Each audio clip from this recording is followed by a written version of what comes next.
Good evening, guys, gals, and non-binary pals. This is that D&D podcast, and we are back for the third session of our playtest of Stand in Defiance. Um, we happen to be lucky enough to have the creator of the game here to walk us through everything. We'll introduce them in just a second. First, hi, I'm Aaron, she, her pronouns, and I'll be playing the part of Althea, um, she, her pronouns as well for her, and she's just a great kid doing a great job. Yeah. Hi. I'm Ash. I use she her pronouns also.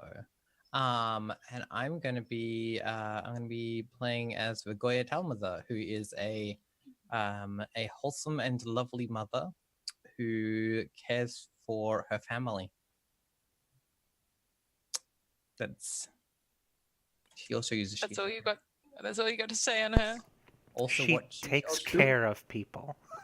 Takes takes care. care of her. She also uses she her pronouns. Mm-hmm. Mm-hmm. Cool. Hi, I'm Emily. I also use she/her pronouns, and I am playing Tyrannus, who uses they/them pronouns. Tyrannus is a farmer.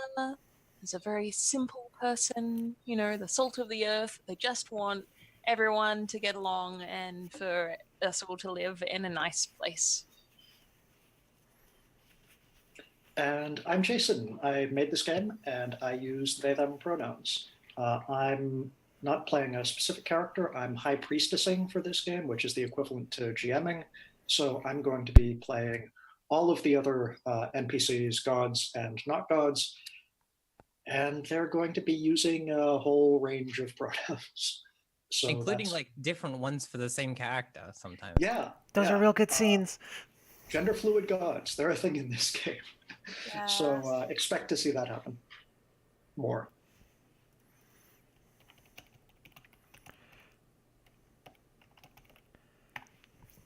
Um, all right, so I guess before we get started, we should probably do like a recap of what happened previously, because it's been a few weeks for us, and depending on whether you're watching it live or watching a VOD, it could have been, hey, you just finished the previous episode, or, you know, maybe you got sent forward in time due to an accident from spellcasting. Yeah. So it's been ages for you.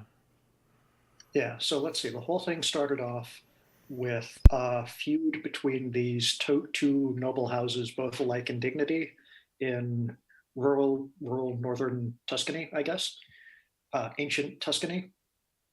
And the premise was that one of them, House Talmatha, had stolen the tree that was sacred to their god from House.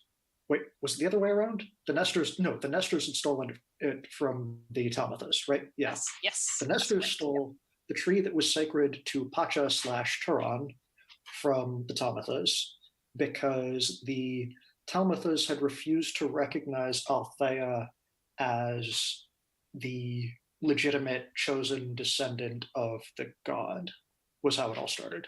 And do you want to just like whip around and mention the big thing that happened for your own character in that thing from them?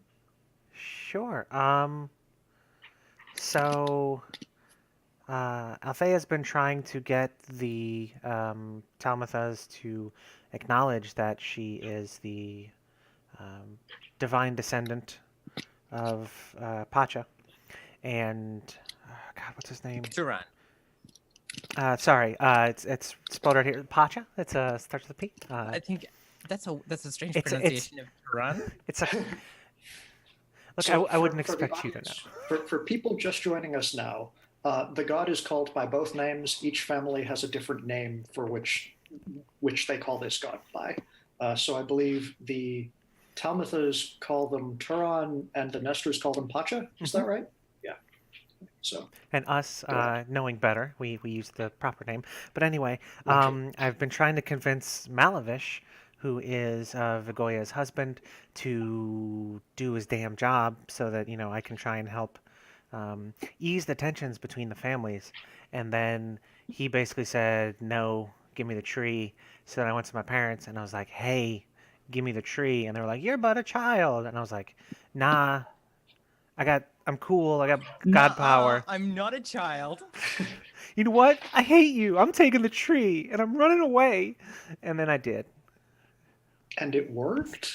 And you're kind of in charge of the family now? Question mark? Yay. We'll see how it goes. Yeah, I'm just trying to work out. So yeah, my husband doesn't want to recognize Pacha, who I care about as like the divine descendant of Turan. And so I consulted with Turan and like had an encounter with a divine being, and it was pretty much the coolest. yeah, Same. exactly, right? And I asked them what they thought I should do, and I did that. Yeah. What might that have been? Yeah, tell us more. Oh, I fucking murdered him. Cool. Which was definitely exactly what they wanted you to do. It's what I interpreted. Look, this relationship is all about me interpreting the intent of the deity. Yep. And so I interpreted the intent of the deity to be murder your husband. And so I did that a little bit. A little. I got Just a better. little. Look, I just Speaking of which- organized for some things to be in certain places at certain times. Yeah, spice the wine, right? Yeah, exactly. He organized for poison to be in his body from then on. So, Yeah, if I and remember for that to correctly, happen when he's not near me.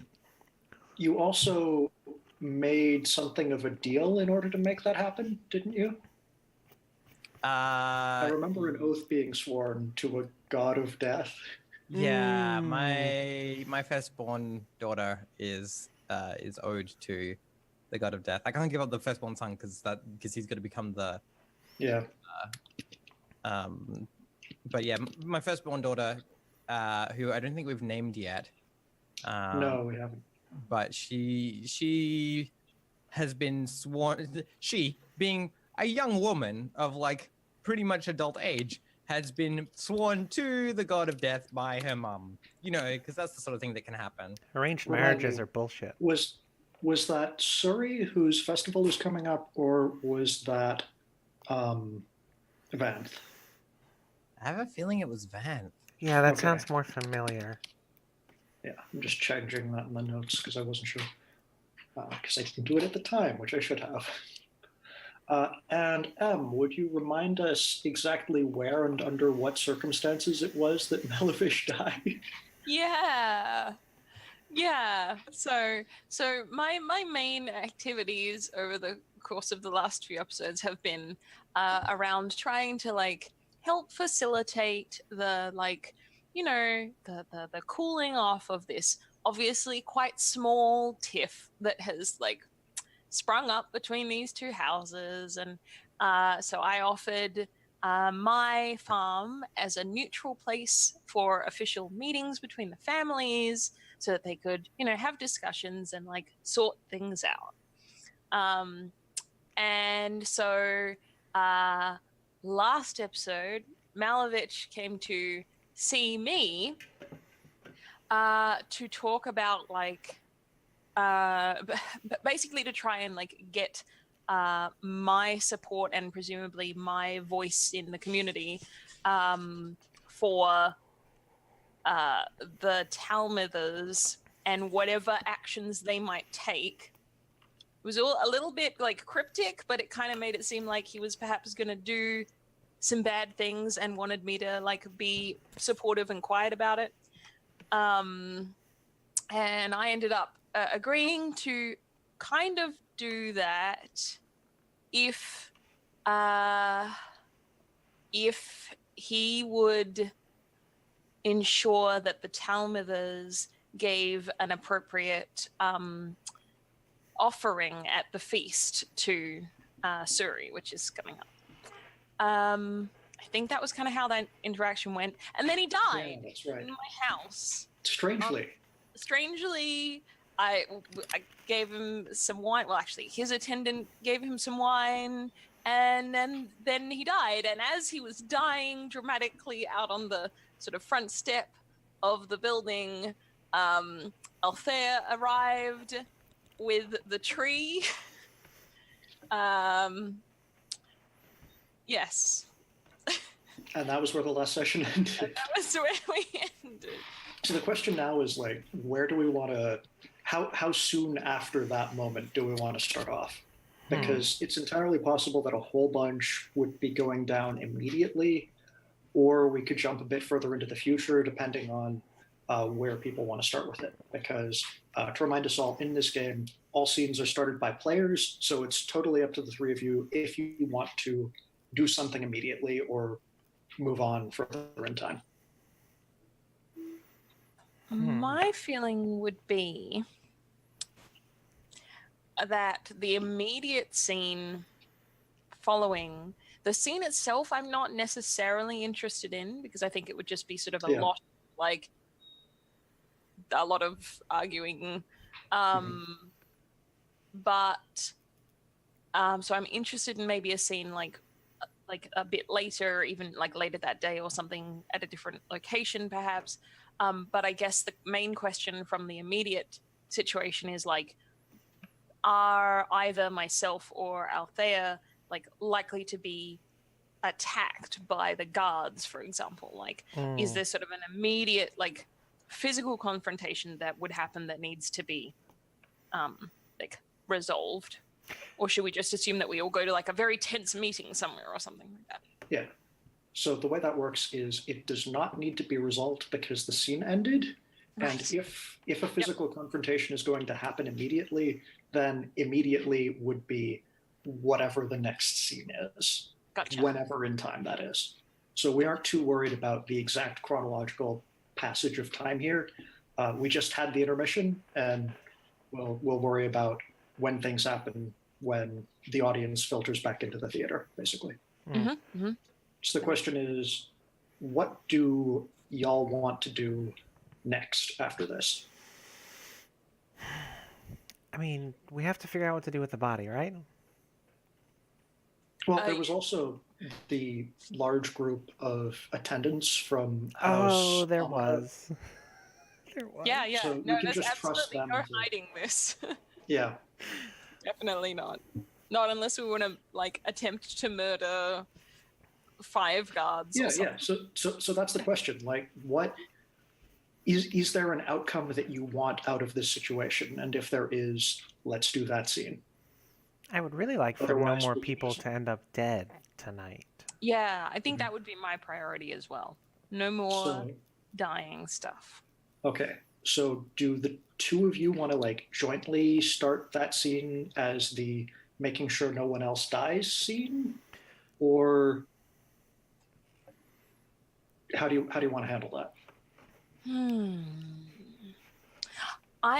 This might be a bit meta, but I almost want to go from this scene. Like if this were a TV show, we would not cut back in on that same scene. No, we would jump to Ash. Yeah. We would cut to Ash. We would cut to like something kind of unrelated, and like like something maybe a bit weird.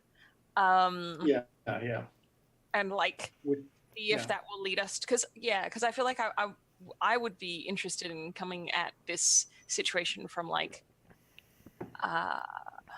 sort of like it pans back to us after Ash's scene. I don't know. Ash, do you have any thoughts though? Oh, I can set a scene. I'm curious what Ash is interested in getting up to. Yeah. So we decided that there was like this area has like a seaside beach area nearby, but not like necessarily immediately. What was that feeling? You're not on the coast, but there is a coast down the river, I guess. Yeah, I think we said like sort of that kind of rugged coastline, chalky cliffs and things like that. Hills and valleys, you're a bit inland. Yep. So I think I am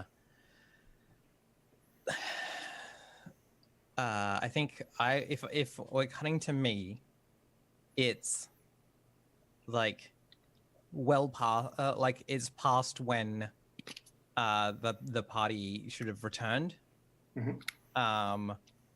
and probably like dusk, and I think I have I think Vigoya has has like her like a shawl or a hood drawn up, and is and has the hand of Priomni. Priomni is her eldest daughter, and she's like leading her into the woods towards the river, just being like, come along, come along. And she's like, what is this about? You know, Priomni's like, what is this about, mother? And she's like, it's important. Come along. I'll show you when. I'll explain when we're there. And I think I'm leading her to the river to just see what happens. I think she's expecting to find Vanth there or something, right? Like she's expecting to find at the river us like, what do you want me to do with my daughter? Okay, yeah. I would have thought in this setting, but maybe not. But I would have thought that like promising your daughter to a god would mean sending your daughter away to work as a priestess in a temple. Like I would have thought that's the obvious answer. Yes, I think that's probably what she's like. The thing is, she is, and I think she said like she'll become a priestess, but I don't think I know where there's a temple of Vanth nearby. Yeah, which is why you're seeking out the god of crossing things at the river, which is the place where you cross things. Yeah. Okay. So I'm just gonna take her there and be like, and basically be like, this is me doing my part, right? Yeah. And this is probably happening in the late evening, right? Like twilight-ish? Yeah, dusk, yeah. Dusk, yeah. Perfect. Because at the moment when we're transitioning between day and night. That's the hope, yeah. Mm-hmm.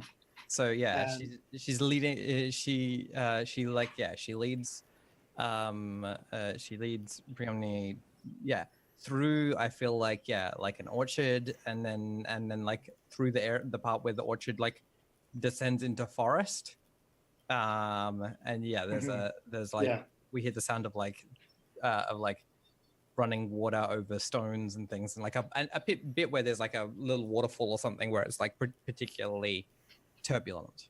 And I think there's a tree that not recently but has fallen into the water at some point, and it's not damming the stream, it's sort of jutting out of it at an angle, almost like a bridge that had collapsed into it in a way, right beneath where the waterfall is.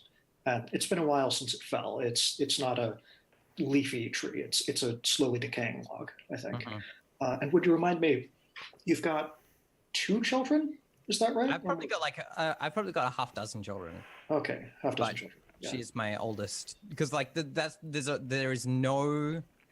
she has no fear for the continuation of her family's line. Yeah. That is not a thing she's afraid of, because that is sorted. Yeah, fair is fair. She's just the point is that she wants to make sure that the family line continues to have its role of importance.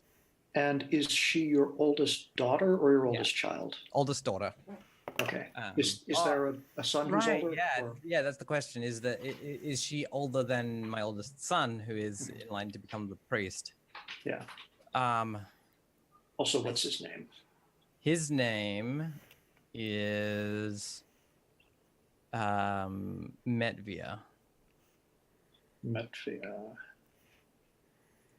Let me just put that down. Metvia. Metvia. Okay. I think Priomni is actually my oldest child. And again, she's got this face on, right? Of like,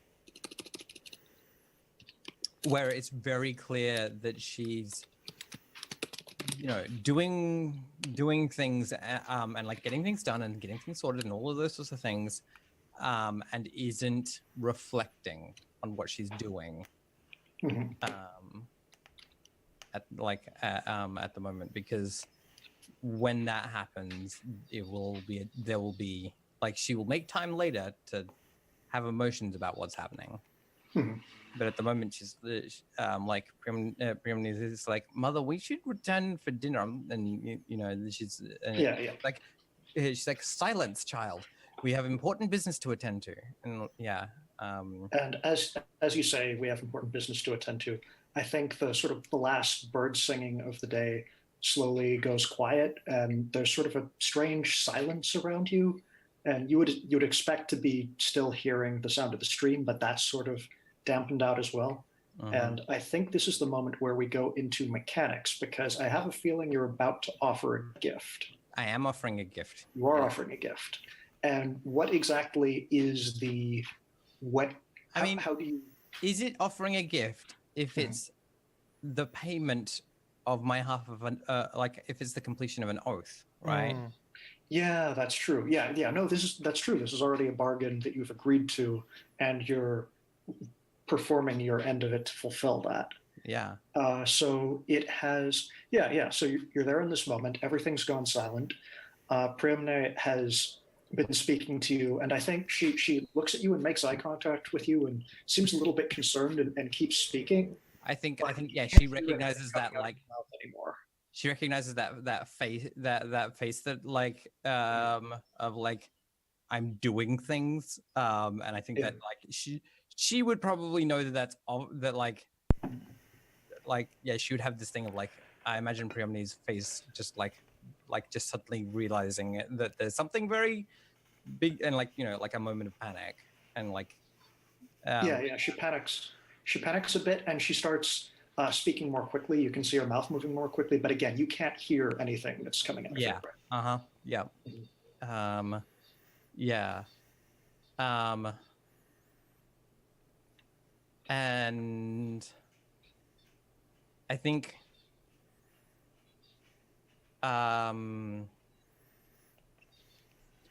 Vigoya, like without like undressing or anything, just like walks into the river, wades across, and then like holds out her hand to Priamne in like a come along sort of. Mhm. Yeah, and as you do that, as you extend your hand, as you step into the water again, there's no sound of splashing or anything. But as you reach your hand out, you feel a hand touching your shoulder. And she absolutely doesn't look. Yeah, and you hear a voice say, "That's been remarkably prompt. You work fast." Yeah, and I think Vigoya is going to pretend like that's not like she's not pretending that they're not there, but she's averting her eyes and she's not speaking to Vanth.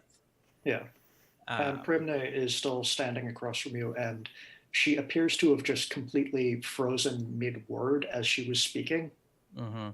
Yeah, because yeah, Vanth is not her god. Yeah, and so yeah, she is keeping she doesn't want to muddy her own water. Mhm. Speaking of water, the whole stream isn't flowing anymore. All of the water is just resting in place, including the water that's going over the waterfall. It's just resting there as if it was a completely flat pool. I think yeah, like when Vanth speaks to her, I think she does like a small nod.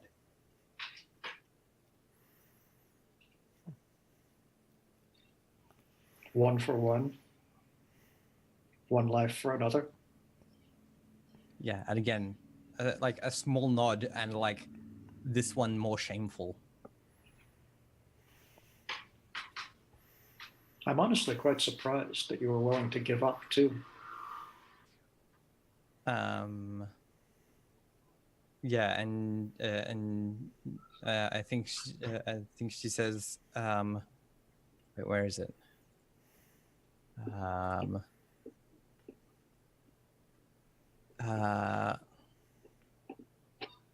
Yeah, I cannot. She just whispers, like basically under her breath. She just whispers, "I cannot deny the gods."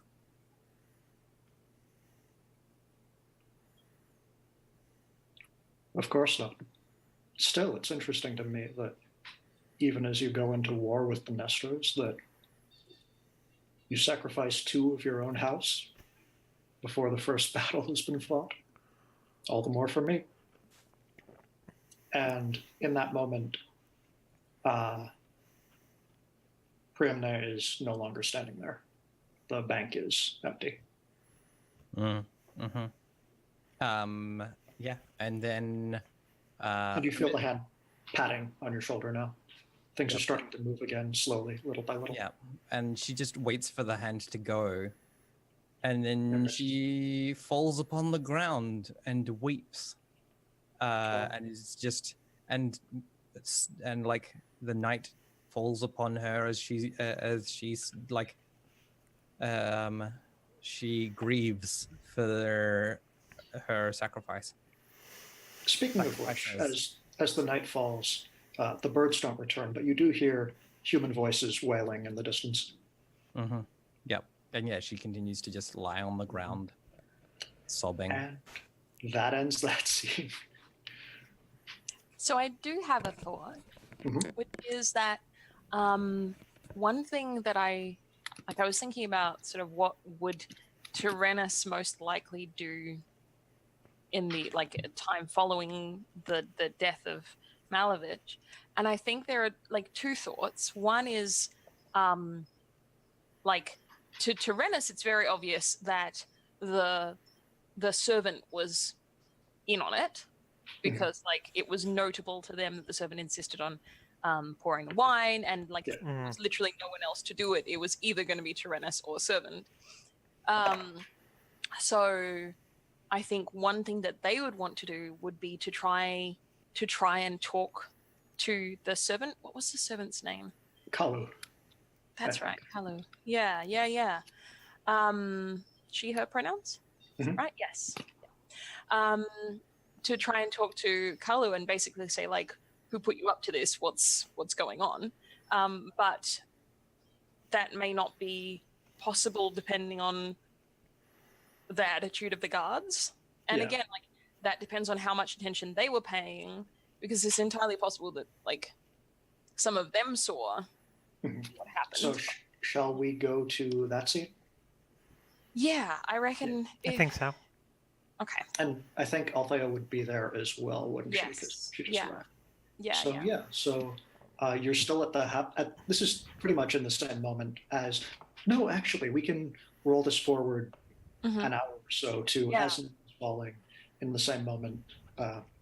No, this would be slightly earlier than the previous scene actually, because we would just hear the birds starting to quiet now. Yeah. Maybe we've like brought Malavich's body like into the house more, and like tried to revive him, and it hasn't worked. And I think this is the point at which 2 of the guards have pulled a sheet over the body, and everyone is now aware that there is no hope of him being revived. His eyes have been closed, and so on. And what are you up to? Everyone's standing around quietly. There are a few people crying in the background, because they haven't been exclusively coming as an army. There are people of all genders from the house coming here, just a train of servants, a few dozen of them, I think. Right. Yep. Okay. So yes, it was very crowded then. Yeah. I think I'm attempting to have a conversation with Kalu, maybe off to one side, but it depends on how open she is to that. I think she's standing with you off to one side, looks a bit scared and confused, doesn't seem to really understand what's going on. What are you saying to her? I think I've sort of like got a hand like on her elbow, kind of like holding on to her in a kind of a mix between like don't worry, it's okay, and don't go anywhere. And I think I'm saying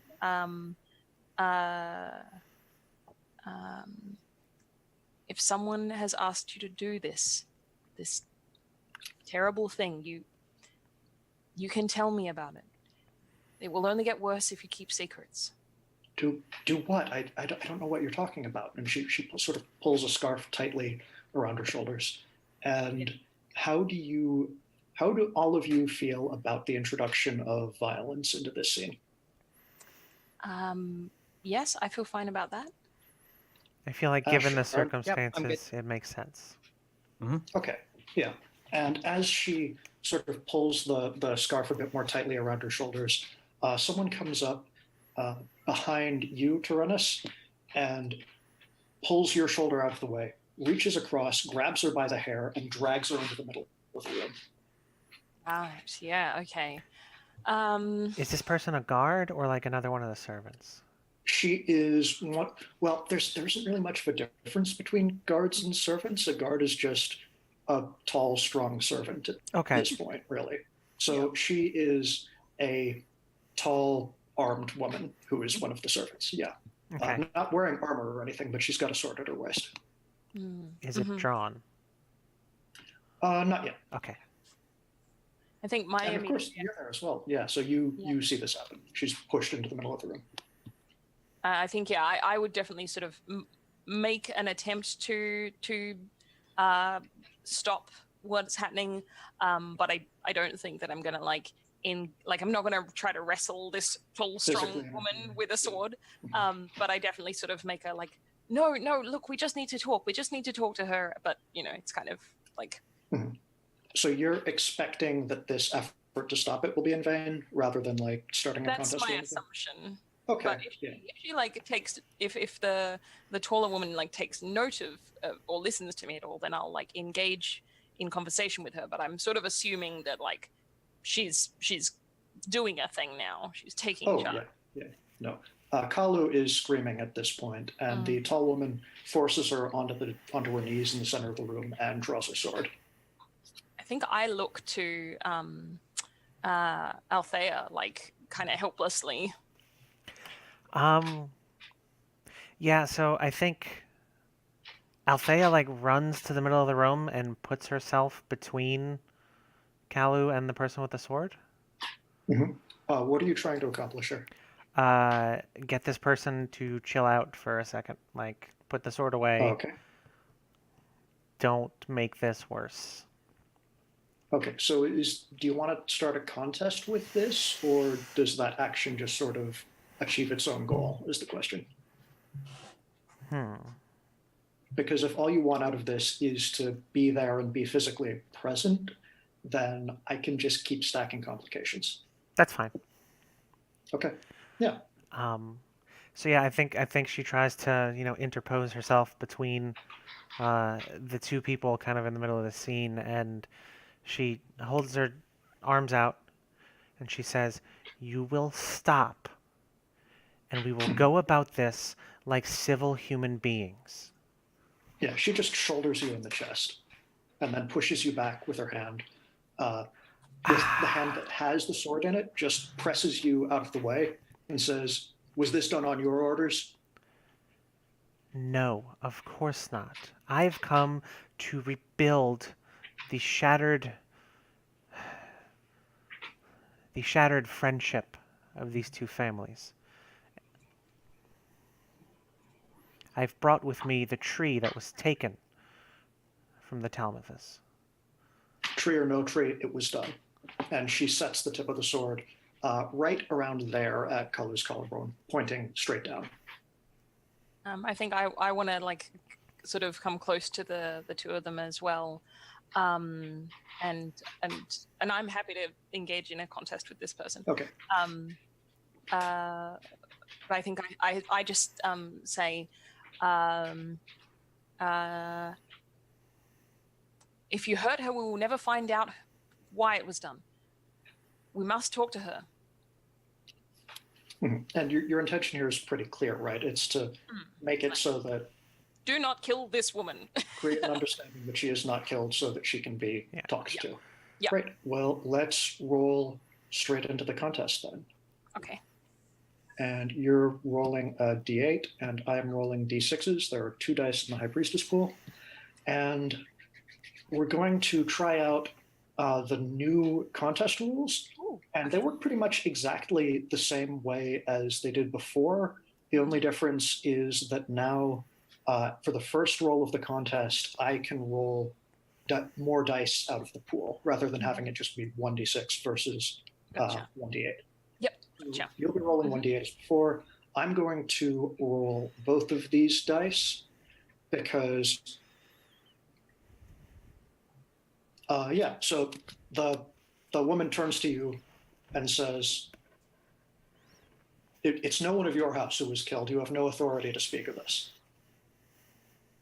And as she says that, several other of the Tamatha servants come up, and they aren't like seizing you and dragging you away or anything, but they're physically putting themselves around you to try to create space. This is Tamatha business. You are not a Tamatha. So that is two complications. The one being you're not a Tamatha. The other one being there's a whole bunch of people who are getting in your way. Yeah. So I'm going to roll. Cool. Okay. Ooh, that's Very good nice. stuff. Ooh. That's Okay. 9. Okay, so it goes to your turn first. Mhm. The High Priestess pool is at 1 because I used both of them, but from your persist, it goes straight into there. Okay. All right. So I need to get the rules open in front of me so that I keep on track of what I'm doing. Yeah. But I know what my play is here.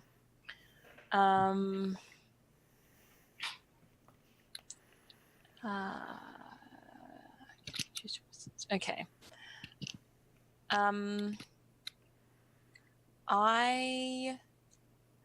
I think I like put my hands up sort of as people like kind of crowd around me. I sort of put my hands up, like I'm not gonna do violence. And I sort of I look around at the people who are near me, but also like I look to anyone who has not sort of moved forward, because obviously, like you said, there are sort of a few dozen people, some of whom are very sad and very. Oh, yeah. There's a crowd around the Yeah. edges of the room intently watching what's happening now. I think I look around and I want to sort of quickly ascertain like how many people are not necessarily like rushing over, because there must be a contingent of people who look unsure. And I want to address the woman with the sword, but I want to say this loudly enough that those people will hear me, and kind of direct it toward them, and say, of course, you are absolutely right. I'm not one of your family. I'm merely a neutral bystander. But as a neutral bystander, it seems concerning to me that you would try to hide the truth in this way.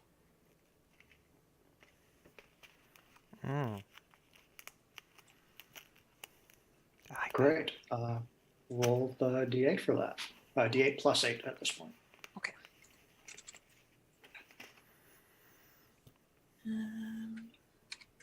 Oops. Come on, 16. That would be so good. Oh, sorry, my keyboard is. I'll see. Okay, not 16. Nope, not 16. Not terrible.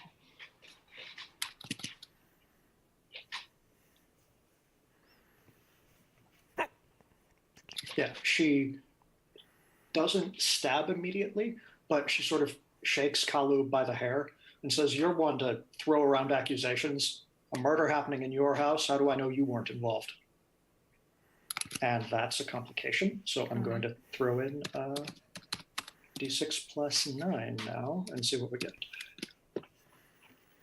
14. Back to you. Okay.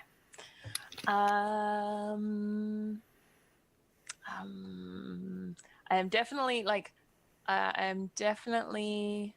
so okay.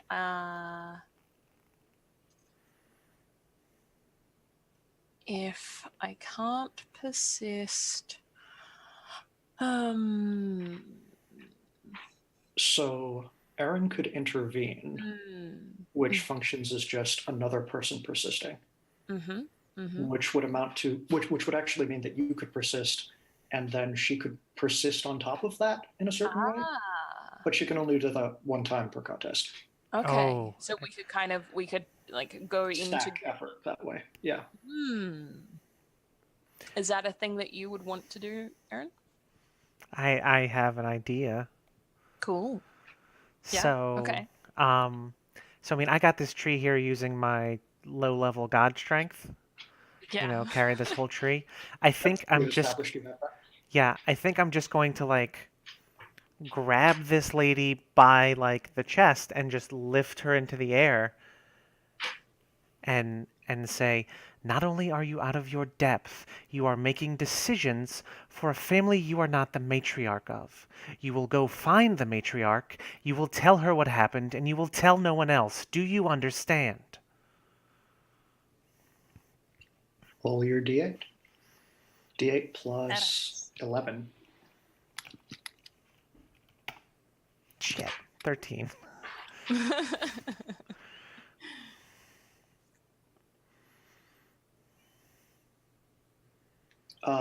Emily, it's Yeah. still technically I in can- your turn right now Okay, so I can because the still add intervention happens outside of turns. Mm-hmm. So it's still your chance to do things. I think, okay, so I want to support this action. And I think the way that I would like to do this is I feel like there is a religious gesture or similar that one would do to show respect for like a high level priest or an avatar of a god. Like, the equivalent of sort of like doing the kind of Yeah. and I think like it's something to do with sort of like my heart or whatever, and I'm going to like see this happen, and like regardless of whether or not it's a a convincing political play, it's still like pretty impressive looking. And I think I'm going to like do this gesture and like go down to one knee. And I'm hoping that will like sort of demonstrate to others and maybe inspire some of the others to recognize that like there is a godly person in the room. Yeah, so like dropping to one knee, one hand on your chest, and then arms raised in a particular way or something like that. So roll your d8 plus 13 now. It's stacking up. It sure is, isn't it? Do good. Do good. Okay, I'll do my best. Believe in you. Plus 13. All right. Come on. Okay, we're going in little increments. 16, and I'm at 2 dice in the High Priestess pool again. Which means that the woman who is being held up in your arms, Althea, still has her sword in her hand, and she's going to swing it at your head. Cool. And as that happens, the servants who were previously standing around Tyrannus are going to abandon them since they're on their knees now and rush towards Kalu and just immediately start laying about her with fists and feet. Just beating on her. Look, Aaron, next time I get an opportunity to have a move, if I do, which I think I should still, shouldn't I? Maybe? I don't know. I don't know if I will. You do, but can you beat a 23? God. Jiminy cricket. Look, there is an obvious move here, which is we're trying to invoke the power of a god. We should just do it for real. That's true. So I think that is what I'm going to attempt to do. Great. Which is going to be a little interesting. Oh no, it shouldn't. I'm not the ideal person to do this because I'm not the priestess of that god. But I do have a relationship. I don't know if I have an official relationship though. But I do have a narrative relationship with this god. You will have one soon.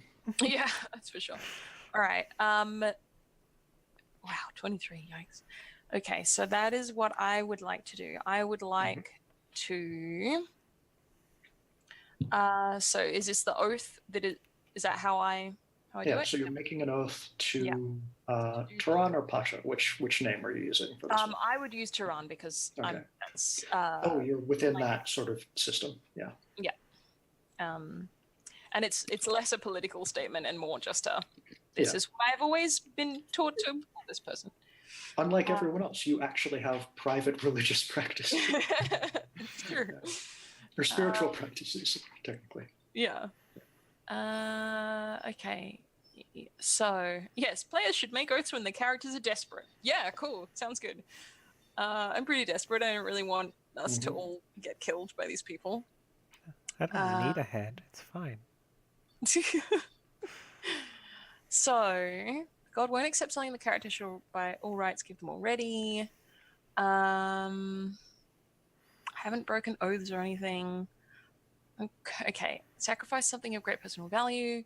Perform a great task or ritual. Build a great offering or temple. Destroy something that offends the god by existing.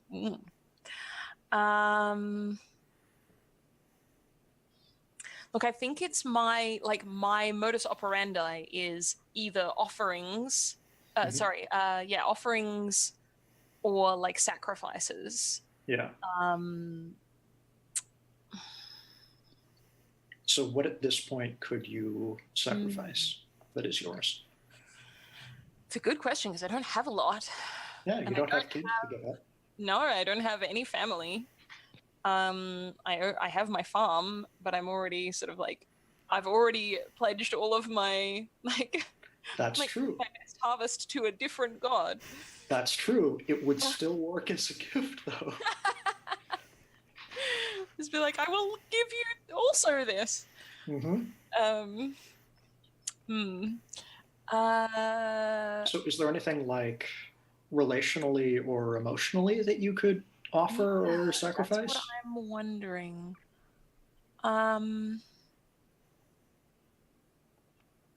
That's what I'm wondering.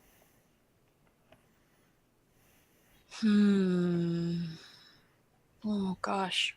Does anyone have ideas? I'm a little stumped. I'm willing to do it, but I just can't think of something that's like good. Would you offer up like the memories of your spouse? Ooh. Would that be relevant? Is that something that I think that this this god again, because it's a question of whether or not Yeah, would Turan actually want that? care about that? That's fair. Some of the other gods probably would for sure, but yeah. Turan is bringer of wine, love, ecstasy, sexuality, and revelation. I mean, there's that love part right there. It's true. I will give to you the There's memories of my greatest love. Overturn hierarchy. That's an interesting thought. Your celebrations overturn hierarchy. Okay. I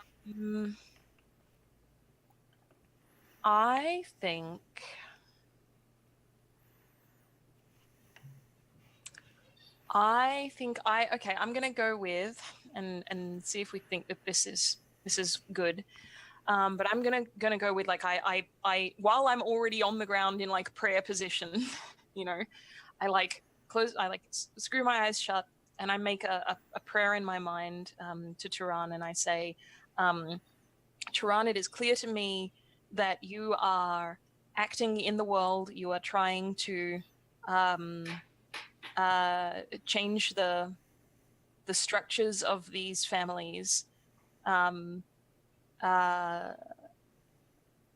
wish to work for you, not against you. And I think I like promise to act as Turan's like hand at the feast. What does that mean? What do you see that meaning in practice? Because I want this to be a thing where we have the same understanding of what the intent behind this is. Yeah. I think what I mean by that is that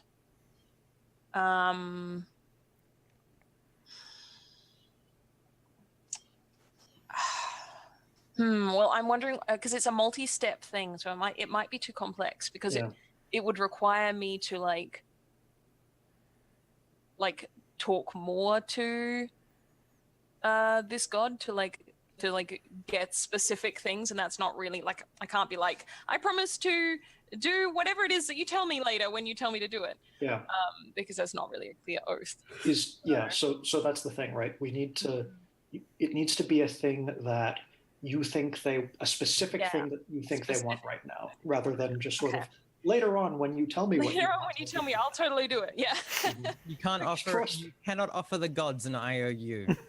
Yeah, that's true. Yeah. Okay. No. All right. Well, then let's not go with that. Oh gosh. Or we can go with that and just narrow it down to something specific. True. No, I feel like I'm wondering if there's a more interesting option that involves like because my most clear sort of connection to run is through Vagoya. So I'm wondering if there is an oath that I could make like that involves Vagoya.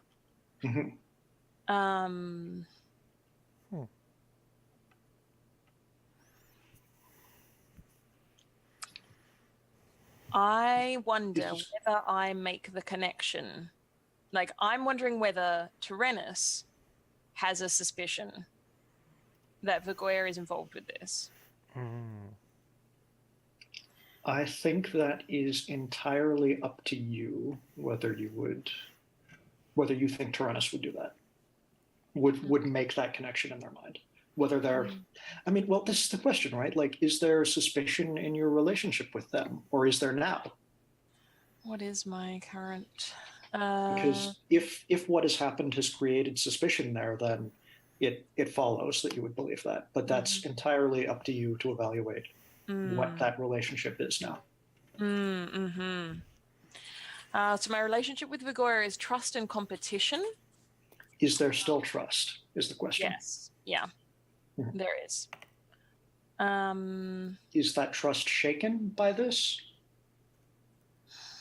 That's the question, is whether or not I would immediately suspect, like, because the obvious answer is, the Nestors like planted this person. Yeah, but also you've got one of the Nestors right here doing the opposite doing the opposite thing. Yeah. And like, would I have seen Kalu at like in the past? Like, is she a known person to me? Like, I know that she serves Vagoya? Yeah, you would probably have. She might have been the one who served you wine when you visited Malavish, even, but it's you've definitely seen her around. It would be hard to place exactly which servant had given you wine on which occasion, because if you've been there a few times, then okay. Yeah. But yeah, you would recognize her, if not by name.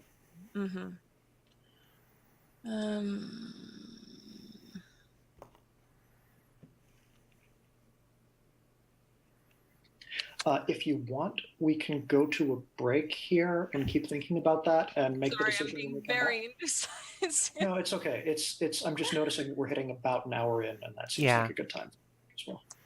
I think I have a play, and I'm just going to throw it out there. And if it's not a thing, because it's a guess, which I think feels like narratively good, because you're always guessing what you think the gods might want.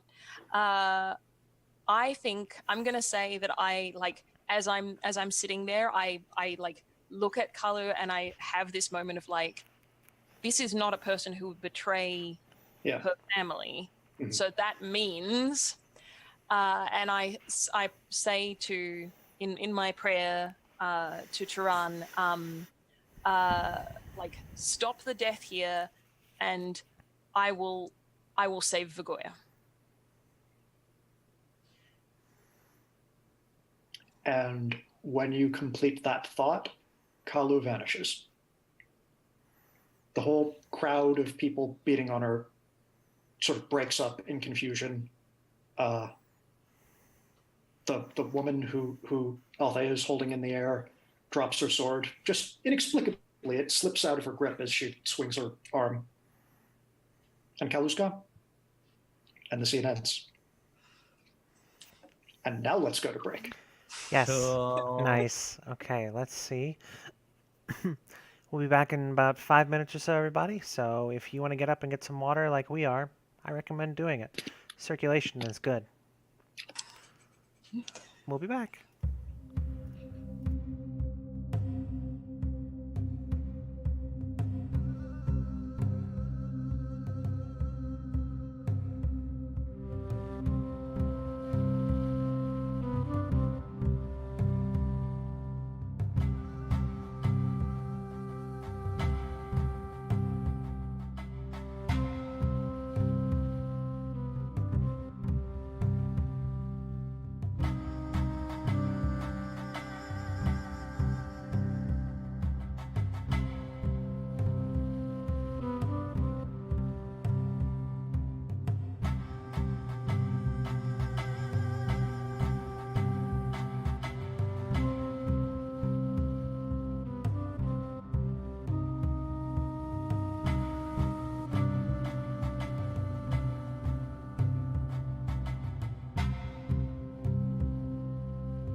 Alrighty, and we are back, everybody. Hello.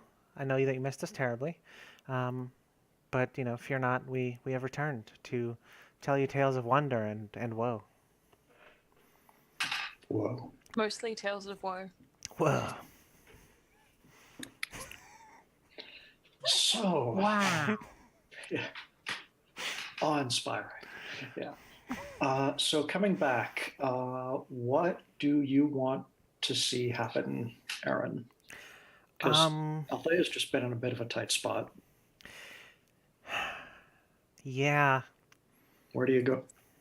Where do you go from here? Like, I'm trying to figure it out. I want to bring the tree back, but I also want to I think I want to have a talk with Vigoya. Hey, I brought you your tree and also your dead husband. Like, I feel like, It's a mixed bag. can we have a servant sent for her to go and bring her to us and say hey, there's a lot of important shit. Please come to Tyrannis's place. Definitely. You can send one of the servants. Okay. I think. Not the one with the sword. Fuck that one.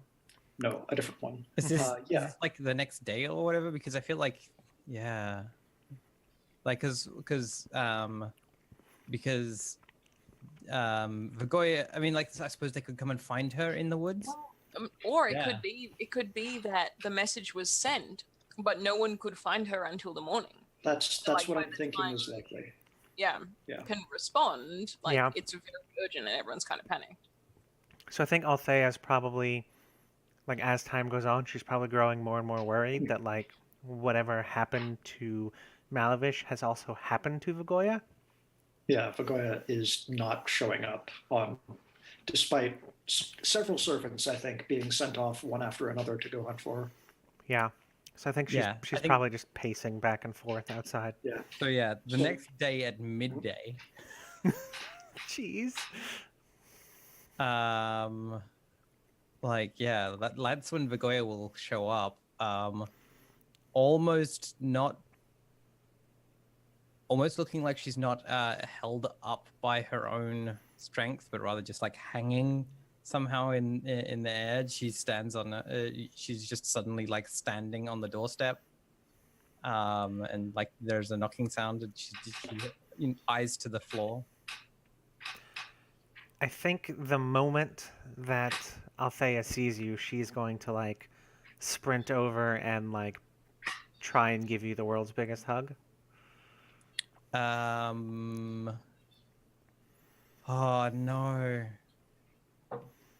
Okay. Can you be seen doing that in front of all of these servants who are? Oh no, that probably- wasn't my thing. I can make this really sad, but I think it's maybe a bit much. Do it. Up to you. I mean, she all she sees is the face of her actual daughter that she just gave up, and is physically recoils. And then and because I think that she's still processing that trauma. Yeah. And she hasn't seen that her husband, her dead husband. So I mean, knows that. yeah, she knows he's Yeah. dead. She just hasn't seen it, right? Whereas she's seen her daughter disappear. So. Yeah. And I This, think this is all. Is this all still happening at Tyrannis's house?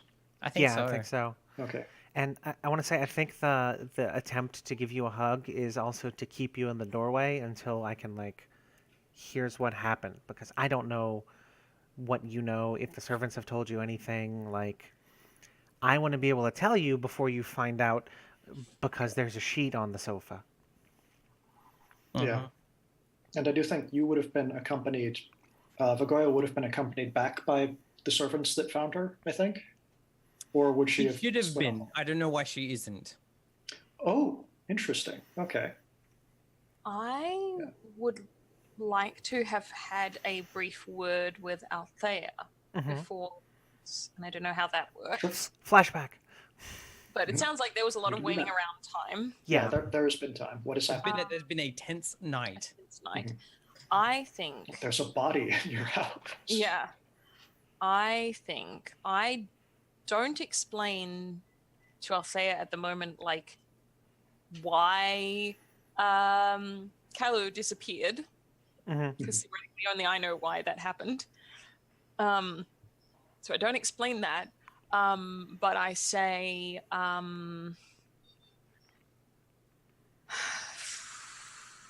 the question is whether, like, I think I've tried to like, I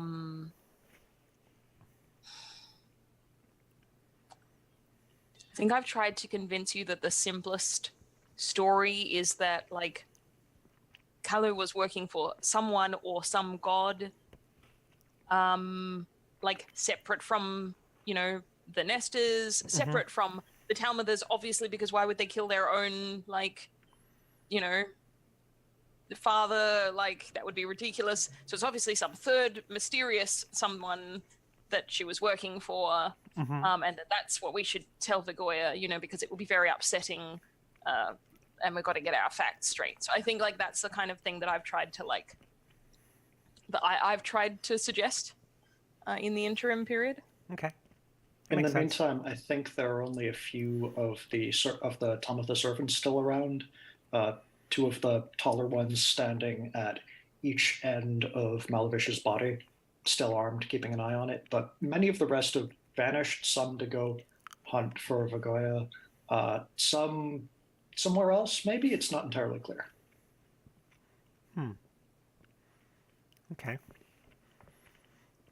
So, I think Althea meets Vagoya at the door, tries to give her the hug, and then she says, "Before you come in, can we have can we talk outside?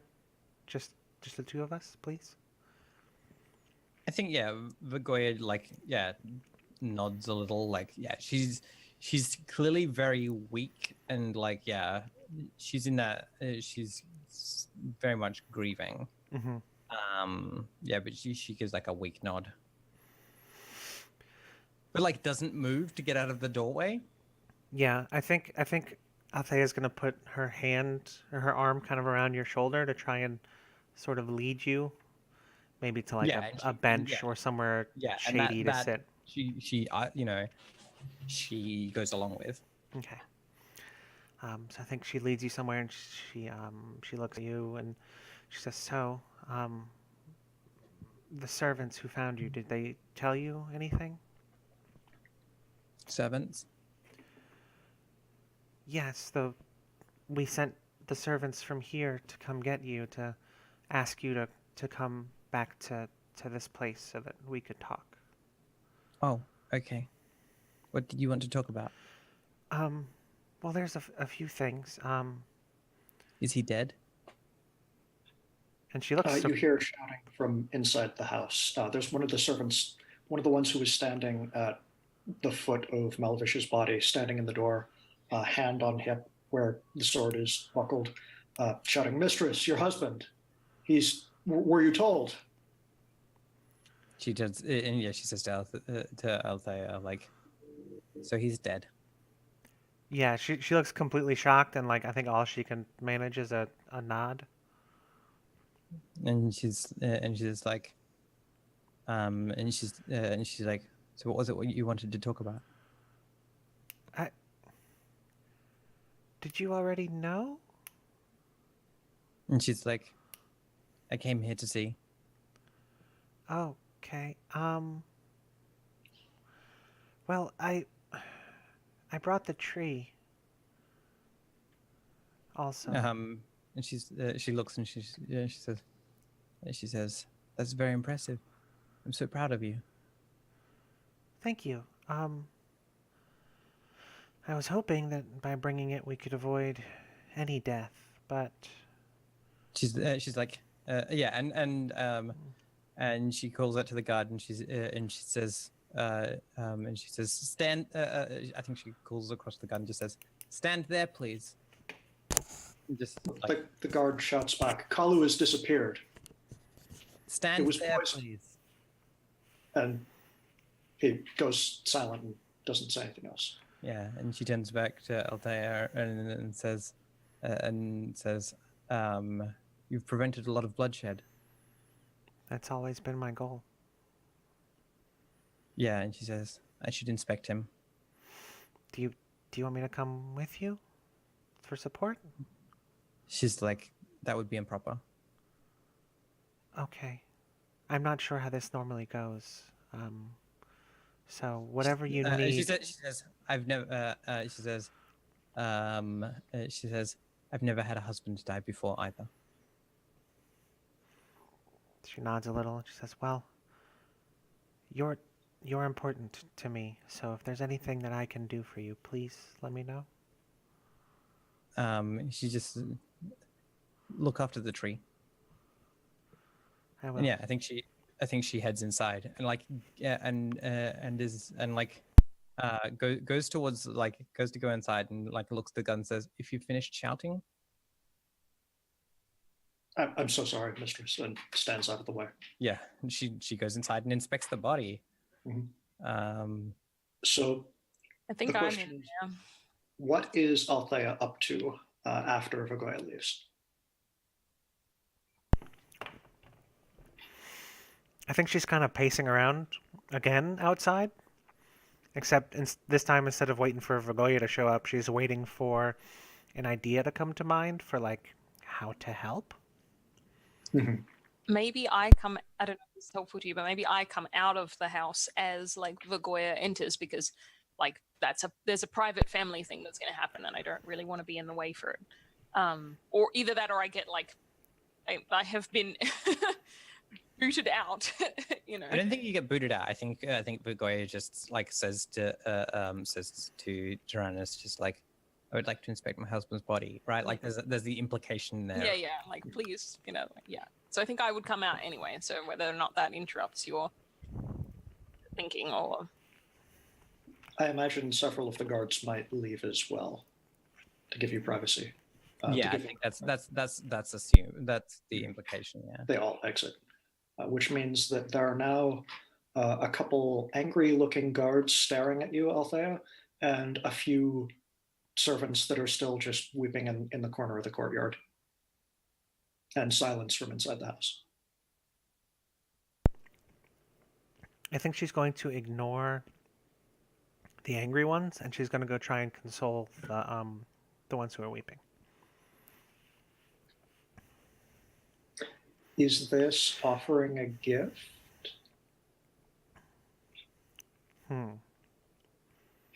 Is time and attention and emotion considered a gift? Yeah, if you think it's what they need or want right now, then it is. I think so. If you don't have an ulterior motive, which doesn't sound like you really do. No. Mm-hmm. I think she wants to comfort them and say he's not suffering. He's in, he is wherever he's supposed to be, and I want to let you know that my family didn't do this. I don't wish for there to be any bloodshed. I'm trying to end this. Hopefully, if everything goes according to plan, no one else will die because of this pointless feud. And would someone who has the rules in front of them remind me exactly what the terms are under which gift is reciprocated? Yep. So it says, whether the recipient is a character or NPC, they must accept the gift if they believe it's sincere and something they're willing to accept. They must immediately offer a gift in return unless their relationship with the giver is characterized by power or violence. Once again, the return gift must be something the giver sincerely believes the recipient wants, and they must expect nothing back. Your relationship with the servants of House Tamatha at this point is 100% characterized by violence. Yeah. One of the servants is a teenage boy, probably a stable hand. Maybe you remember seeing him with a horse at some point. Mm-hmm. And he's not crying right now, but he looks like he has been at some point. And he just looks up at you and makes eye contact and says, "Plan? You only saw the end of it. He was coughing and gagging and choking for hours." And that's not really true. It wasn't hours, but he's playing it up. And he speaks as if he's certain that it's true, Yeah. that Malavish was suffering for hour after hour, slowly dying and being drained of his life. Yeah. It is a pitiable way to go. I had my disagreements with him, but I did not wish for this. I had no hand in his death. Who benefits?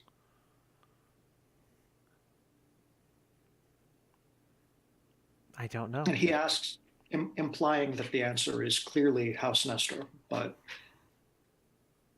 I'm not sure that's actually the case. Yeah. This seeks to drive us into further bloodshed. No one benefits from war. No one. There are those who survive, and those are never the same. They lose part of themselves in the process. And what you gain is never worth what you have to sacrifice. I am seeking to prevent any more hostilities. I brought the tree, hoping to bring it back to where it rightfully belongs, with you all. If I sought conflict, why would I do that?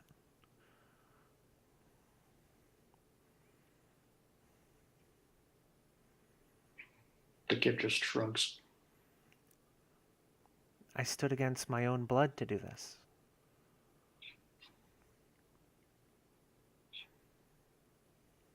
He doesn't have anything else to say.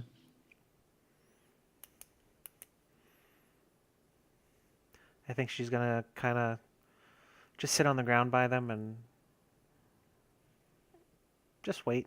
See if any of them have anything they want to angrily shout or, questions or need any reassurances or anything like that. And I want to clarify that, this is them accepting the gift. Mm-hmm. Him having a chance to shout at you was sort of what he needed right then. Mm-hmm.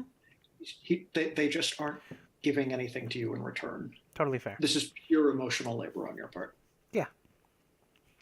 Do you feel like that ends the scene and we move over to what Ash is up to? Works for me. Okay. Yeah, I mean, the question is, do I have intention here? Because, no, I think I know what this is. Because yeah, she uncovers Malvish's body and trails hands gently over his face and down his chest, and then kind of falls upon upon the body on the couch, and just crying. And I think what is interesting to this scene is when one of the guards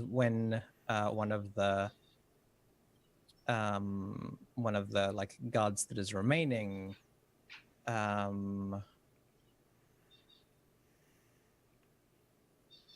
I mean, no, yeah, she takes the sword the sword from Malvish's side and goes to cut her own, plunge it into herself. And at that point, a guard restrains her, and another one goes and fetches the person whose house it is. So I kind of want to interrupt this. Yeah. Because one of the things we said boundary-wise Sorry, at yes. the earlier point was... And I'm wanting this to to be not... I'm kind of vaguing over it, because it's not necessarily that I want that to be a thing that actually happens, but I want it. I wanted to whether it's I don't think we even see that as a specific thing. Just that a guard sees she's behaving strangely. Mm-hmm. fetches the Yeah. person whose house it I think is. as far as my boundary stuff, I would prefer yeah, that. thank you. I don't know that I'm on board for Yeah, saving your thanks character from thanks for highlighting that. Yeah. suicide. Yeah, and I'm not expecting that. I'm expecting it to be. I just want a way to Yeah, like if it's bring your more character in. like, yeah, I think you could achieve a very similar thing if like she goes from like mourning in the like, you know, regular acceptable way to Yeah, just like right. behaving really erratically, or like Yeah. she breaks something in the house. Yeah, maybe. I like that. Yeah. Well, yeah, okay. So there's definitely pottery and potted things in the room, I'm sure. Because, well, actually, I love the no. idea of it. It's like we're Thomas, just like you should- smashing something. what's in this room? Because you were entertaining guests, and what did you have set up for that? Yeah. last- Yeah, so I think this room is like a sort of long rectangular space, and yeah, it's got that kind of the couch where Malavish's body is laid out on, and that's sort of like you know, one of those ones that's kind of like long, and then it has like one armresty bit at the side. Yeah. And then I think there's like a low table, and and some like benches and things. Where we were having the food and the meeting. So there are still all of the food things, or maybe then it's been a while. They've been cleared away. I think we've probably cleared away the food. But maybe there's still like some sort of like wine, like glasses, like fresh ones and things there. Yeah. Everyone's been very sad, so you know. I wonder imagine- I wonder if it's not just like she throws herself upon the table, right, and just knocks everything. Yeah, I mean, I think I was gonna say I think there are also though like there are a couple of items in the room that are like nice things. Because this is where I would keep anything that had like you know, that showed like I would keep anything that I wanted to show people. So I think there's like a statuette in the corner, which is like of a representation of Suri holding like a harvest or something like that. And yeah, maybe like a vase in another corner that was like, I don't know, given to me. By priestess, maybe? By who? By your deceased wife. Yes. Something like that, yes. I don't want to be breaking those things. I think I just want to be causing a scene, right? Like in an inappropriate way. Sure. Loud noises. Yeah. Lots of crushing. Yep. Yeah. Which presumably draws Tyrannus into the room, reacting to the sound of things breaking. Yeah, and I think there's like a guard fetches you, right? Like one of the servants. Yeah. One of my servants is like, can you help? Like, is Yeah. There's some problems with your property and stuff. I think after your standoff with the guard at the door, I don't think they're actually willing to physically restrain you, Ash. Yeah, So I exactly. think they would be fetching Tyrannus, yeah. Yep. Okay. So yeah, I come in, and sort of, I guess, what do I see when I come in? Like how is sort of what's happening? I've pulled the body half off the couch and am kind of like curled around it, half on the floor, half on the coffee table. Yeah. So I think I'm gonna walk over and like I'm just beating it. Yeah, right. Oof. So I walk over and I think like this is interesting because one thing that is present in like I would say, and I want your thoughts on this too, Ash, but I think one thing that is present in the relationship that Tyrannus and Burgoyne have is like we have physical contact and we have trust. We have specifically trust about physical contact. So I think like Tyrannus doesn't really even hesitate. They just like they come up to you and they just like take your arm and like move your arm off of like the body and like put the body back onto the couch because you know they're pretty strong. Put the body back onto the couch and just like kind of like hold on to you. Like it's not even really a hug. It's just a like stop doing things with your arms. Yeah, that thing. Yeah. And yeah, they're just kind of like gonna just hold on to you until you stop like flailing. And yeah, I think it takes a while, for her to to stop moving, and then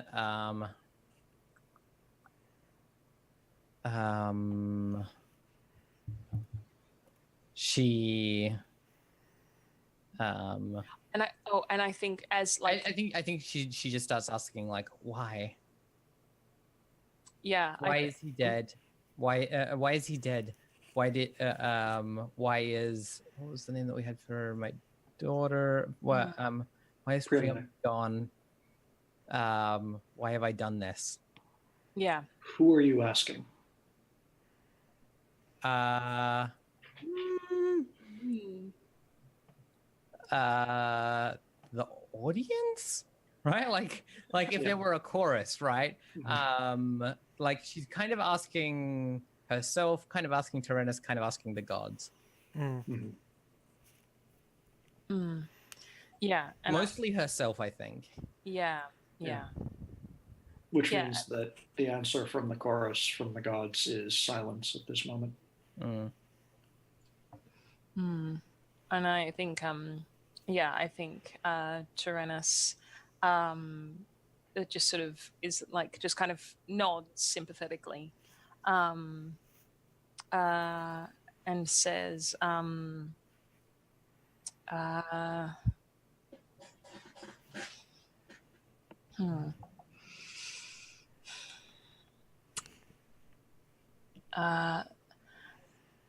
sometimes the gods want things we don't understand, and sometimes they make us act in ways that we don't want to act. I don't know why, but it's done. It's done now. It's done. And I think they just keep sort of like they kind of just like hold on to Vigor a little bit tighter and just kind of keep repeating like it's done. It's all done in this like like to kind of like saying you're okay, you're okay. Yeah, I think that's the end of the scene. Because the most important part there was was to get to ask that question. I like it. So, Emily, I'm curious what in the days to come Tyrannus is doing or what they're trying to accomplish in the aftermath of this murder in their house. Yeah, well, it's complicated because there is theoretically still I have promised to host this feast, and I assume that like is not far off now. I would think it's like a week away or something. So if you want, even we can jump straight into the beginning of that if you like. But that's kind of conditional on no one else having anything they want to do in the meantime. So yeah, exactly. And I think like I feel like if we just went straight to that, like there would be no one at the feast at this point. Like like I think that is probably what Tyrannus is going to need to do in the meantime is like they don't think that they will be able to like solve the situation, obviously. But I think their goal is just to make sure that everyone gets there. And they're assuming that once everyone gets there and and we all kind of have an opportunity to like air our grievances, that everything will like that resolutions can happen. So I think they're going to try to make sure that the feast continues. Is there anyone you want to speak to try to make that happen? We can just check our list of NPCs. Yeah, who would be the best people to talk to? You've already talked to Tiv. Tiv is on board. Yeah, but they're also not in either of the houses. No. Menla and Ector Nestor? Yeah, I haven't spoken directly with the Nestors Parents? other than through Althea. Yeah. Yeah. But I think like I think I would probably still talk to Althea first, and maybe actually that's a scene that I would want to have. Let's do it. Where I talk to Althea about this situation and what we're gonna do. And would this be happening at the physical house Nestor at their estate? Yeah, I reckon I would go there. And I think actually, like, I also maybe intentionally or maybe by accident, I'm kind of making a point by going to the Nestor's house and seeking an audience with Althea. Like it is very much a like, I want to see the head of the house, Althea. And I don't know that that's necessarily intentional on Tyrannus's part because they don't really understand politics. They've just done that because Althea is their friend. But yeah, I think there is like sort of an incidental statement in that. Yeah. So you show up or you pass through the gate of the house asking to speak to Althea, and you are immediately ushered straight into the main hall where usually dining would be happening in the evenings, where you would have expected Ector and Menla to be seated next to each other, but Althea is there for some reason, and the rest of the house is there. Menla and Ector are strangely absent, but by and large, everything seems normal, except everyone's paying an awful lot of attention to Althea. Aaron, what kind of service would Althea be looking for out of just on a regular day from her house? I would think not much. Like maybe some food and some general like tidying, but I don't think she wants everybody to be waiting on her hand and foot, kind of. Yeah, so it's actually a remarkably casual environment. There are a few maids sweeping in one of the corners, dishes being stacked and carried away, and there's just a plate of food sitting next to Althea. One of the older members of the house sitting beside her with some kind of tablet in front of them, like wax tablet, marking something down, taking notes of some kind, and then they stand up and leave, fold it closed, and walk off with it. And Althea is sitting there. Okay. Tyrannus, my friend, how are you? I'm well, considering all of this. Yes, it's been unfortunate and it's been difficult, but we are trying to do our best to make sure that things remain peaceful. That, after all, is my goal first and foremost. Yes, and mine too. I think we've always been of a mind about this. I wanted to speak with you about the feast. Of course, come, sit. And I think she motions to like the other chair at the head of the table by her. Yep. Yeah, I go and sit down. A servant helps you into the seat. Okay. Yeah, I sort of look a little bit like, okay, well, confused, but I let that happen. And I say to Althea, I don't really know what's going on in House Talma the past few days. Vagoya is understandably distraught. Yes, I've been trying to seek an audience with her. I had some ideas for things that we can do to further unify the houses in solidarity and friendship. You haven't been able to speak with her? No, I didn't want to interrupt the grieving process, but Of course. I feel like I should be there for her. She's a dear friend. I'm very bad at this, and I don't know how to. Can I ask you a question? Of course. When your wife passed, what made you feel better? And they sort of like, they kind of like stroke their face a little bit and think hard. And they say, well, for me, it was the farm. It was hard work and Mm. sowing things, harvesting. But I don't think Vigor is The farming sort? especially. Mm. That's fair. Hmm. Perhaps instead of sending someone and requesting an audience, maybe. Do you think I should just go over there? And they sort of like gesture helplessly and they say, my friend, I am even less familiar with the rules of these things than you are. The politics of all of this is tedious and unnecessary.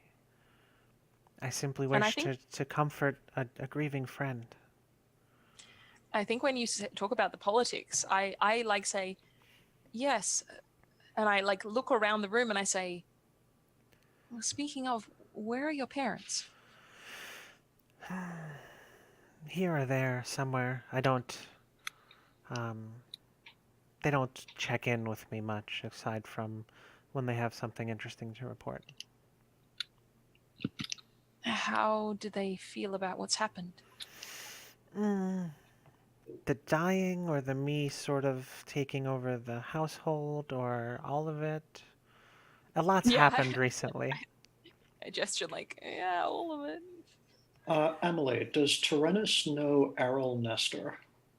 Errol Nesta. Is that We haven't. They were in the first session, but they didn't show up since. They were in the secret meeting Mm. with Fagoya.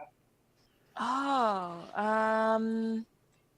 and what is their relationship to Althea? Their cousin, or her cousin. They are her cousin. Yeah. They are her cousin, yeah. Um, I don't think I would necessarily, no. I don't think I would Well, know them personally. in that case, you notice a well-dressed person in the. They look a bit older, in the 30-something range, maybe early 30s, maybe late 20s.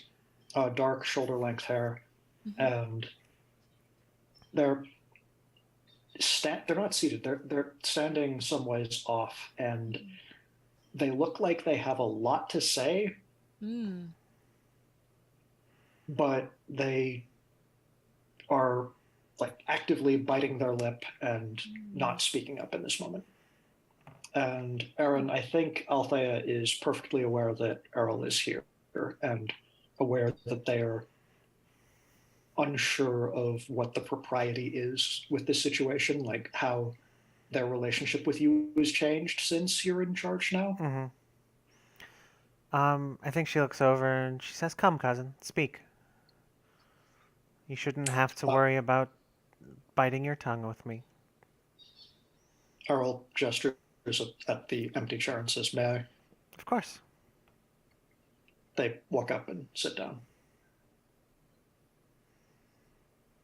My aunt and uncle remain within the house. They have not been traveling. They have been rarely seen outside of their rooms. I've spoken with them a few times, and they are not happy, not satisfied. I've been doing for them what I can to keep them comfortable, but they're residents in the house now, not the masters of it. Mm. It doesn't sit well with them, I think. That's understandable. And a lot of their choices sat rather poorly with me, which is why this happened in the first place. Wish none of it had. As do I. They had a very dismissive attitude towards the possible death of an entire family's worth of people. And I knew at that point that I needed to step up and do something because those were not the kind of people we needed in charge of this family. And it pains me to speak ill of those who have brought me forth into this world, but I will not lie for them. Will you bring them to the feast? I will not force them to attend, but they are more than welcome to if they wish. I think it would be good for them to see everyone eating together. Perhaps it would take some of the sting out if they see that things are not as terrible as. As they most likely imagine. Yes. I agree. Have you spoken to Vigoya at all since we last saw No. her? Not since, Okay. but I think I will need to. Yeah. I'll need to make a visit myself. I feel I've been a poor friend. Emily, is there anything Tyrannus is looking for out of this scene still? I think not still. I think Tyrannus wanted to ascertain like who is in charge at House Nestor and are they on board for coming to the feast and the ritual. I think they do mention to Althea. I don't know whether we've had the conversation about the offering. Oh, you haven't yet, I have don't you? think we have. No. Okay, well that's important. So I think, I think they say this to Althea like relatively casually. I think they say, there was one other thing I wanted to speak with you about. I think it would be good this year if we could make a more significant offering than usual, just in light of what's been happening at the feast. I mean, it is always customary for the host to give an offering, and I have a grand one planned, much of my best harvest. I wondered, would your family bring a harvest offering as well? I will ask. I have asked the Talmuthers to do the same. Of course.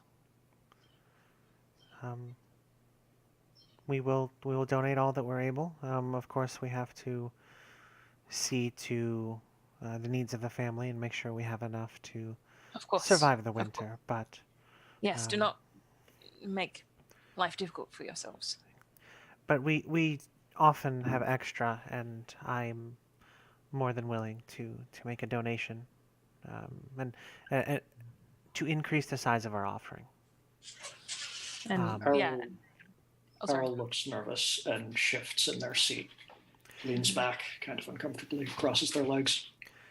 And she's going to lean over, just really closely to you, Tyrannus, and she says, and if for any reason the Talmuthas aren't able to or aren't willing to, I'm more than happy to make an offering in their stead. I sort of I nod gratefully and kind of like clasp your arm, like your hand, and I say, thank you, my friend. That is very generous and hopefully unnecessary. You've been a great friend and great counsel and a great advisor. I would do all that I could to help you. Yeah, and I think they say like and the same to you, of course. Thank you. I think that ends the scene. Yeah. Do we end on still- a lingering shot of Errol's Of Errol just touching their mouth? face? Yeah. Yeah, I think that's probably where it goes. And let's jump to Ash, because I'm curious what is happening with Vigoya during this time, and then I think we'll probably end it after that. Okay. Do I want to have a scene with Aaron or with Althea or with Tyrannus? Because I've got one for either. I think go Althea, because Erin hasn't hosted a scene for a little bit, has she? Or I don't know. Well, either is fine. I think.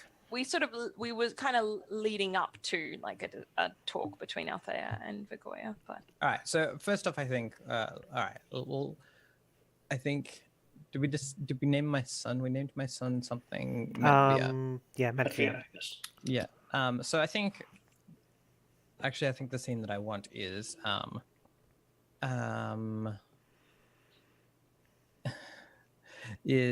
of Vigoya tending to the sacred tree, right? Like pruning it, and doing some kind of like care for it, with Medvia, like Medvia like approaches and having been summoned, Mm-hmm. Yeah.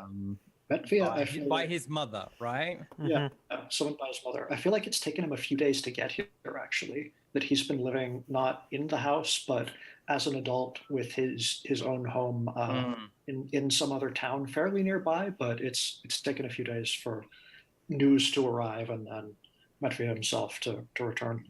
Yeah, and I think this is like Yeah. after he's kind of like come to terms with, hey, your dad's dead, you're now the like head of the house. Yeah. But yeah, I think she says he like arrives and is like, you asked for me, and she says, because I think I know about the thing of like, we're supposed to bring a good feast, Mm-hmm. right? Is that, or is not another thing No. Terrence would have mentioned? I have only spoken to Malovich about it. Right. In Well, which case she just says, There's been no opportunity for us to talk about that yet. Perfect. Because I wasn't about to say it while I was like, there. Also, could you totally bring like a really big harvest to the feast? Great, thanks, bye. yeah. And I haven't interrupted you since then. Well, because like Condolences there on were the servants and things that saw that be agreed True, to. that's true. If any of them had like, but they would have had to come to you and say that specifically of their own volition, because there's no way you would prompt them. All right. In which So case, if any of the servants are brave enough to do that, in which case she just says to Medvia, your father refused to recognize Altair of the Nesters as one touched and descended from what do we Tehran. call it, from Tehran. I expect that you remedy your father's mistake and ask for to recognize her divinity and to ask for her hand. He looks a bit confused. He hasn't slept well in sort of the way that you might remember from Malavish doing sometimes. He's how old is Vagoya again? Vagoya is like late 50s, early 60s. Late 50s, early 60s. So he's probably in the low 30s. Yeah. Maybe mid 30s even. Yeah. Depending on how young you were. She would have been very young when she had her first kid. Yeah, so later 30s then. And he's actually got quite long hair, but would have been shaved, but didn't today or yesterday because from the traveling. And he sort of squints his eyes and says, there must have been a reason. Father wouldn't have acted for no reason whatsoever, surely. And lingers on that surely just a bit, perfectly aware of the kind of person that his father was. Yeah. And she says, I think she says, we are a house. Yeah, I think she says we are a house beholden to Tehran, and your father allowed his pride to rule him, rather than the will of the gods.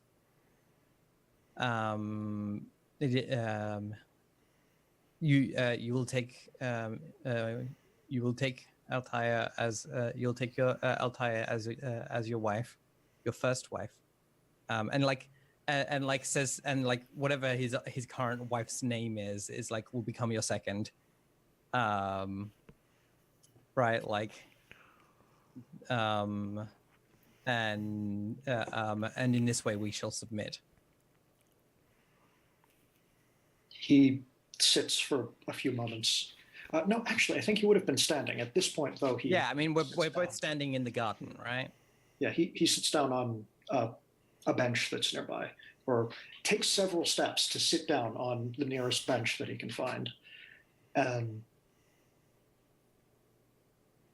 doesn't say anything for a few moments, and then finally looks up to you and says, "Has he even been buried yet, and already we're to abandon his wishes?"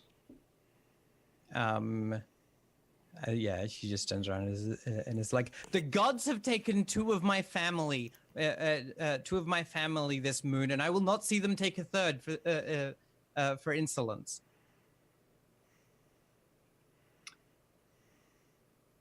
Is there a particular outcome you want here? Yeah, I want him to. And the great thing here is I haven't asked Atreya about this, right?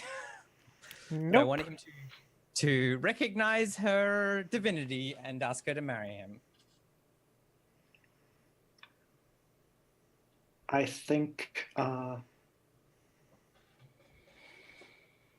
let's I would roll love this to as a roll dice. contest, I guess. Yeah. Yeah.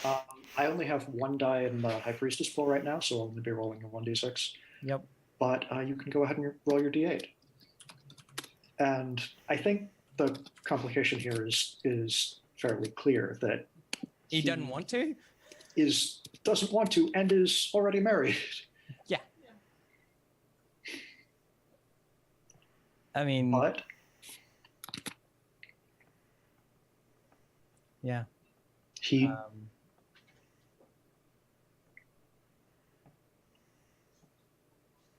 keeps sitting there, just sort of letting your words hang in the air about the will of the gods. Yeah, I and like suppose it's really interesting because it's very clear that she's like distraught that these things have been taken from her, right? Mhm. I think we see that as an audience, right? She has an almost genuine fear. if it's the will of the gods that so much should change. He breathes in deeply, exhales. Ask for her hand. Ask for her hand, dear son. If she refuses it, then this is the will. Then this is their will. But we will surely wither. I suppose to seek the hand of one blessed by a god is... The sentence just trails off. He's looking for silver linings here and not really finding them very reassuring, but he'll do what you say. Yep. I think that's the end of the scene. That ends the scene, and I think that ends the session as well. Okay. Cool. Hi, Aaron. Hi. Making stuff weirder. Every session ends with Ash making things worse for me. Yeah. Yeah. Yeah. Worse or more awkward, one of the two. Or both two of the two. Mm-hmm. And it's because I want what's best. Never a bad sign when you hear someone say, "I just want what's best for you." It's always terrible. Always. It's almost as bad as when somebody on TV says they do something for the greater good. Yep. It's almost the exactly greater the same, good. actually. The Yeah. greater good. All right, so let's do our outros in reverse order. So Jason, M, Ash, me. Okay. And, give all your plugs and the non-capitalist shout out at the end. Yeah. Hi, everybody who's still watching at the end of this. I'm Jason. I made this game, and I'm still working on it. So if you want to see more details about it, you should follow me on Twitter at Manixer, Manixur. I'll say hi in chat so you can see how to spell that or refer to it from that. I'm also streaming things now. You are. on It's good. Twitch, so I like it when you stream CUD. Yeah. Ash does like it when I stream cut. I often stream cut. Like half my streams have been cut, I feel like. I think at At some this point point. I'm gonna have to stream CUD now that I know how to play. Oh, absolutely. Yeah. But you got to It's- do it it's when I'm gonna be- awake so that I can watch. Okay. See, the thing I want to see happen is at least all the three of us competing on the daily challenges and stuff. Yeah. You should do that. You should definitely do that. That sounds Yeah. great. So you can find me on Twitch at twitch.tv/Manixer as well. You can click on my name in chat and find me that way, I think. Da-da-da-da. So It's if you true. want to see me doing stuff, you should follow me there. And oh, one other thing before I jump into non-capitalist shoutouts. I'm going to be on a panel at Big Bad Con. So if you're going to that and if you're going to be in the Bay Area for that, you should come see that panel, and I'll send some tweets about it as it starts coming up. But you can see me in person, and that can be really cool. Non-capitalist shout out.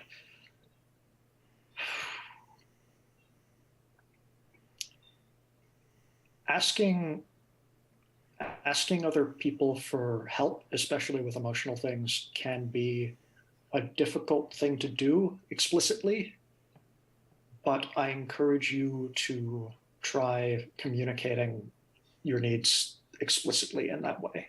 It's something that I often struggle with, actually saying what I need from someone else or what I would like from someone else. And being able to make yourself vulnerable in that way is a valuable thing to be able to do. So I Definitely. encourage it. It's real good. Em, you're up.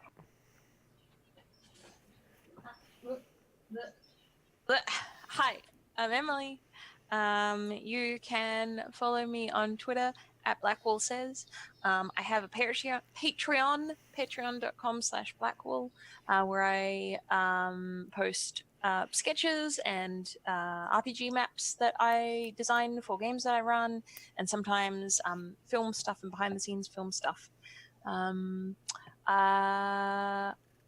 Other than that, I am a general artist and film person on the internet. You can commission me to do art stuff if you want. That's what I've been doing a lot of recently, and it's very excellent fun. For my non-capitalist plug, I just want to piggyback off of what Jason was saying, because I agree with that very much, and it's the thing that I've always struggled with as well, and I think a lot of people that I know have, and it's something that I've been trying to practice. And I would definitely say that there is, in my experience, a strange kind of counterintuitive thing where before you start to practice doing that, like explicit asking for help, it seems like being more specific would be more rude or unacceptable, or would put like more pressure on someone. But actually, I think you end up finding it's the complete opposite, that if you are just asking, hey, I would really love help with this thing specifically, is that something you can do? That's a lot easier for someone to engage with than just rescue me, I don't know, maybe. So yeah, not only is it a good thing for you, it's actually a really good thing for the people you're asking help from. Very good. Hi, I'm Ash. I'm a GM, game designer, and streamer. So you can find me at Twitch, where I'm streaming, and also at Patreon, where you can support my game design work, and also on Twitter if you want to hear me yelling about stuff and posting selfies. At Acegiak, ACEGIAK. I'm gonna be at PAX Australia in October. We're gonna do a live game we're gonna on play the on- stage. Play games on the stage. It's gonna be cool. And play a game that I designed called Oracle, which is a fortune-telling game that we played here. It's real fun. Yeah. And yeah, follow me on those places. Otherwise, I want to give a shout out to spring. The sun has returned, and now we will never be sad again. Never Lucky ever. you. It will never get cold again from here on. Yes. If it gets shipped over here, I'm completely okay with it. That would be lovely, actually. So if you can just put cold in box and send box, I would appreciate it. Okay, Um, deal. Yep. I so feel like that will probably happen. sweet. I don't know. Interesting. Look, I'm gonna give it like 3 or 4 months to show up. Okay, I know how shipping is. We'll see.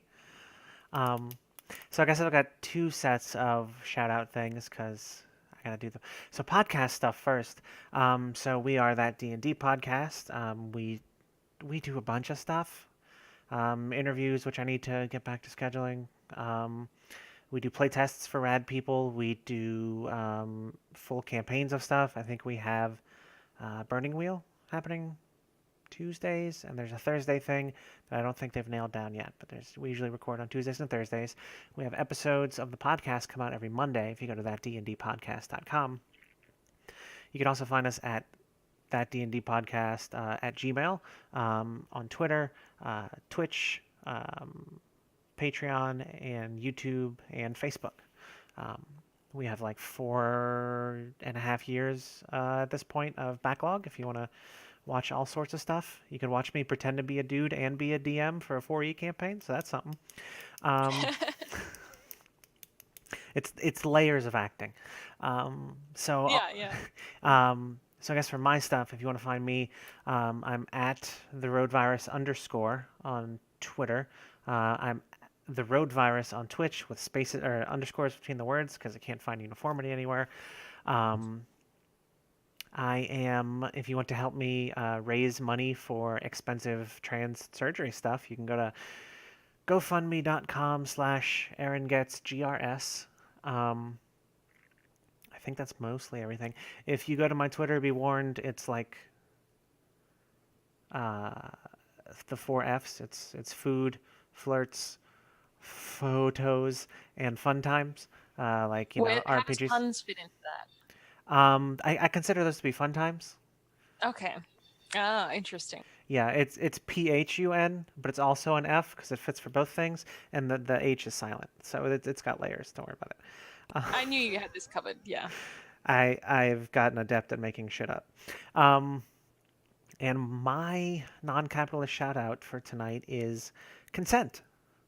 It is very important to be able to talk to people, establish boundaries, and be able to say no. Never be afraid to say no. And if the person that you are around doesn't let you say no, then you do not need to be around that person. You are an individual and you have like free will and you're rad. So look out for you first. Okay? Cool. I think that's going to end it for us tonight. So everybody at home, have a lovely night or day, whatever time this is for you. I have realized time zones are a thing that I still can't wrap my head around. So I'm going to stop making words and push the stop button now. So have a good night, everybody.